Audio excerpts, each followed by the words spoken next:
कांद्यावरचं निर्यात शुल्क रद्द करून सुद्धा कांद्याला दर मिळत नसल्यानं शेतकरी संघटना आक्रमक झालेल्या आहेत। कांदा निर्यातीवर त्वरित अनुदान देण्याची मागणी केली जाते। कांद्याची आवक वाढत असल्यानं सरकारच्या निर्णयाचा फायदा होत नसल्याचा आरोप शेतकरी संघटनांनी केलाय।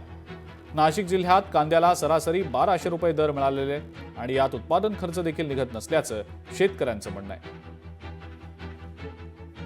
आज 2 एप्रिल रोजी नाशिक जिल्ह्यातील बाजार समित्या पुन्हा सुरू झाल्या। लासलगाव बाजार समितीमध्ये आज शेतकऱ्यांच्या उन्हाळी कांद्याला सरासरी 1200 रुपये प्रति क्विंटल इतका कमी दर मिळाला आहे।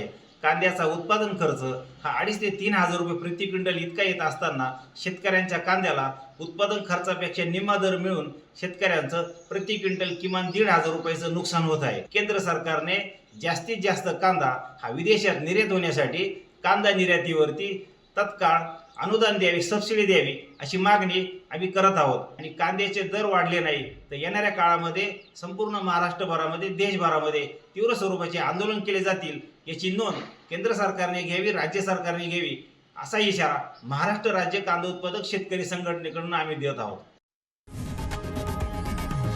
लोकशाही मराठी ऐका, पहा, जागरूक रहा।